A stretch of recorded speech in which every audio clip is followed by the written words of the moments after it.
sometimes it's useful to break your queues down into different parts. The reason you might want to do that is it means that you can have certain fixtures in certain parts of a queue, and you can then give timings to those parts. So it's quite a useful way of kind of buddying fixtures up into different parts and then actually assigning a time to the whole part, to the part as a whole. So let's take a look. First thing to be aware of is that actually any single queue can have up to 99 parts, as well as, of course, having the kind of base of the queue as well, the base queue. So let's do an example of this. Now I want a queue where I've got my lights 31 through 37 on. I'm going to go and open my visualizer and then let's get those on stage. But I don't want them all to come on together. I want to assign some of these lights into different parts so that I can then assign timings so that each part can come on in its own time. Now, of course, remember, I could indeed record a single queue and then get quite complex with my timings for that queue and say, right, this fixture is going to have this time in the queue, this fixture is going to have this time.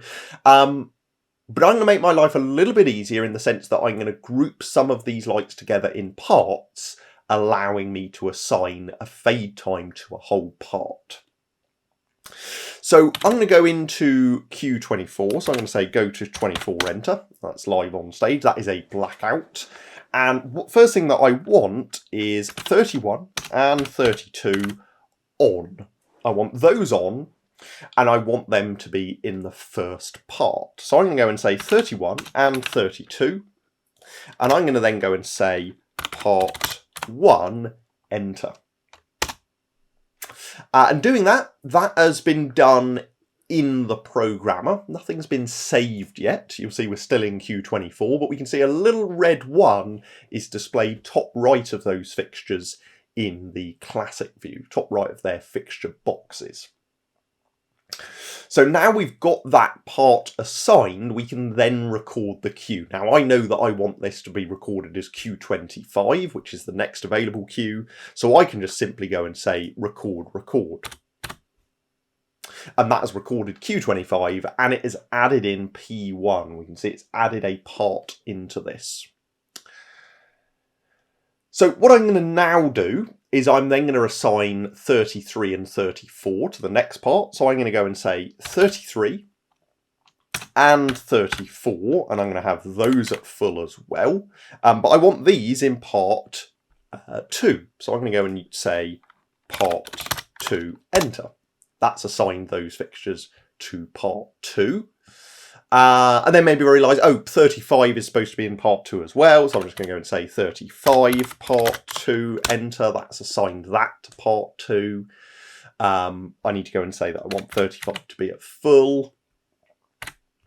And I know I want 36 and 37 at full as well, but they are going to be in part 3, enter. So I've made some more changes here on stage and I want to save these. Well, I've already recorded Q25, so I'm actually going to need to update the queue with this information in it.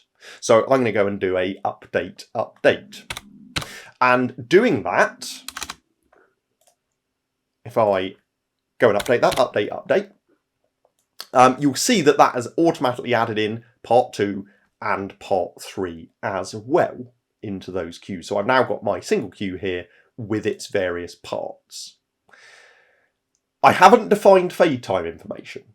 Therefore, at the moment, they're all in the defaults. If I were to go, I'm going to go into Q25, which was my blackout, Q24, sorry. And I'm then going to go into Q25, and well, it looks like a normal queue because I've got all parts running at the same time. But what I'm going to do is I'm going to go and set some different timings to these parts. So I know that I want part 1 to run with a fade time of 1 second. So what I'm going to go and do is I'm going to use the syntax Q25 part 1, and I'm going to then go and say time, and I want part 1, actually yeah, I want part 1 to snap in. So I'm going to say Q25 part 1 time 0, enter. That has updated the time just for part 1. I'm going to go and say that I want Q25 part 2 to actually have a time of 5. Time 5, enter. And part 3, let's go and say that we want that Q25 part 3 time of 10, enter. And that's populated those. So now I'm going to go into Q24, that's my blackout, go into Q25, and now we can see that my parts are running over their respective timings. So I haven't got to go in and define timings per fixture, I've just been able to assign the timings per part. And because those fixtures live within a part, I've very easily been able to group timings on those fixtures. Of course, I can add delays to parts as well using very similar syntax. So maybe I want to actually set a delay on part 2. So I can go and say Q25 part 2 delay 3, enter.